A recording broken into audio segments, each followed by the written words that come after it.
They call them fun boys. They'll say, we gotta have some fun boys in the section for Busta. And I'm walking across the street and Busta Rhymes just grabbed my hand. When Busta Rhymes' name came up on Orlando Brown's list of names he'd had some fun with in a video that has since gone viral, a lot of people found it hard to believe because the mere mention of Busta Rhymes, of all people being on the down low, just didn't make sense. We made love. Who you made love with? Diddy, Bow Wow, Busta Rhymes. Who would believe Busta clapping some cheeks anyway? But you already know, Hollyweird is a messed up place and we don't even know half of the ish that goes down. And guess what? Orlando was not BSing after all because he now has at least 2 different people that have corroborated his claims about Busta busting it open for men. Busta Rhymes' ex-bodyguard Big Homie just dropped a bomb in an interview revealing his ex-boss really loves to play with his fun boys. Super zest monster. For sure, bro.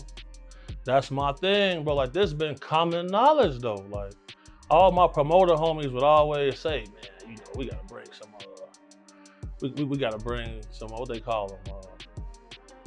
I'm not gonna say it on here. They call them fun boys. They'll say, we gotta have some fun boys in the section for Busta. Yeah, you heard that right. Busta allegedly loves fun boys in his VIPs. It's important to note that this isn't about disregarding Busta's perceived orientation. It's more about industry greats acting all tough and mighty in public while putting their hands on people in private, all because they were too scared to show their true selves. Now, the rumors about Busta's alleged gay activities behind the scenes first popped up in the early 2000s, at the time when Wendy Williams was on a rampage to disclose the list of so-called homo thugs in the hip-hop industry. But unfortunately for Wendy, some of the names on that list were names of powerful and influential figures in the entertainment industry, and for that, she got dealt with fairly easily. She was literally chased out of New York to Philadelphia. Puff got one of the hottest DJs off of Hot 97 because she wanted to put up a picture of him getting his pants pulled down. You understand what I'm saying? Oh, that was Wendy. Wendy's whole thing was Diddy was gay since the 90s. She knew, dog. No, Wendy was throwing that Wendy out there. apology. That's why Wendy got fired from Hot 97. Wendy got fired from Hot 97 by Diddy because that's when Bad Boy was smoking hot. Wow. And yeah, she got fired for putting that out there. Like, well, Wendy had already let the cat out of the bag. And even though Busta pulled some serious strings to wipe out the interviews where Wendy revealed his doings, the rumors linger. And now, after all these years, his ex-bodyguard Big Homie just spilled some serious tea in the interview with Cam Capone, revealing how Busta loves to have hot-looking boys arranged in his VIPs. Well, who wouldn't? He even recalled an incident with Don Benjamin and his well-known gay friend / lawyer, and how Busta just couldn't keep his hands to himself the moment he caught a whiff of him. I'm out with Don Benjamin, and the club we ended up going to, Busta Rhymes in there. So it was a little lawyer guy that was with us. And the little lawyer guy we was with, you know, he was a gay dude, super cool, feel me, good guy. Bro, Busta Rhymes wanted him in his section so bad. Like, what? Pulled him to the section, like through the rope, and tucked him off in the corner. So I'm looking like, well, he ain't come with us. While it's no news that Diddy is facing some serious investigations right now, it's important to note that before it all got ugly for Diddy, he and Busta were pretty cool. He is rumored to be one of the most consistent attendees of Diddy's freak-off parties. And with the rumors flying around about what goes down at those freak-offs, it's difficult to imagine Busta not being part of the dirty grind that goes on at those events if the stories about his obsession with fun boys are true. Finish. This is the father of the joint venture deals, the label deals, that's right, the production deals. That's right. This is the father. I'm gonna keep it a buck. I'm big up Dallas Austin because he pulled this all up. But when he did it, it was the complete shifting of the clowning. We ain't never seen it before. The same way, there's been a lot of greatness after. But he added to the floors of the skyscraper. He designed the foundation for that skyscraper to stand.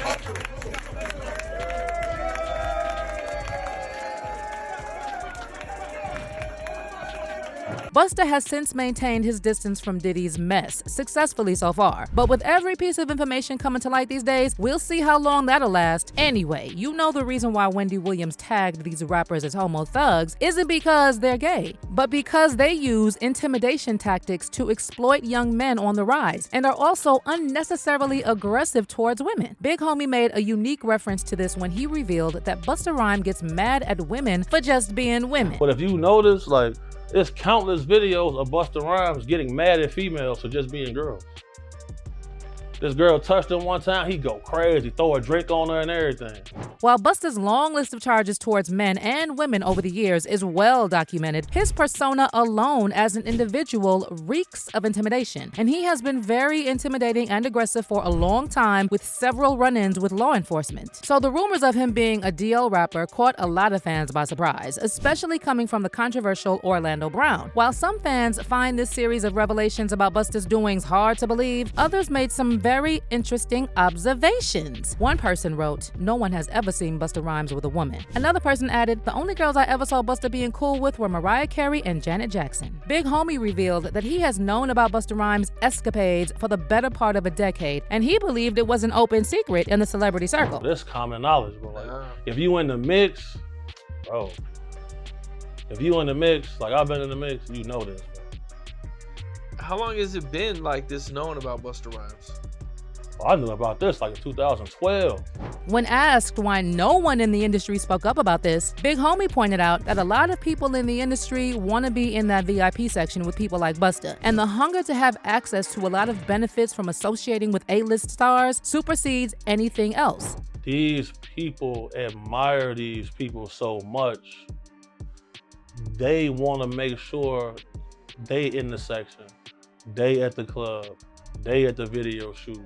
They can get backstage. That matters most to them. If you think that this is just one jealous ex-bodyguard stirring the pot or spreading rumors about his ex-boss, you have to think again. Because it turns out that there are other men who've had close encounters with Busta in the past, but didn't get the public attention their story deserved. Back in 2020, gay YouTuber Trip Ali spilled on his YouTube channel about the first time he crossed paths with Busta Rhymes. He claimed that Busta tried to pick him up in NYC, all touchy and thirsty. Busta Rhymes just grabbed my hand. And he holding my hand. Now, I ain't know it was Busta at first. You know, Busta Rhymes tall. I'm sure I came up to about right here. So the first thing I noticed was this big flip mode chain that was blinding me. So I look at the chain and I'm like, and I look up, I'm like, oh, what's up, Busta? What's up? Now he holding my hand the whole time. I'm like, what's up, man? He like, what you doing? And I was like, oh, me and my people, we about to go to this club around the corner. What's up, man? Trip Ali revealed that Busta invited him to come to his VIP section of the club and have some fun. And he got really excited, thinking it would just be a regular party with a superstar like Busta Rhymes. Still looking around. Meanwhile, Busta still got my hand in his hand. And he says, you know, I'm about to go in this club.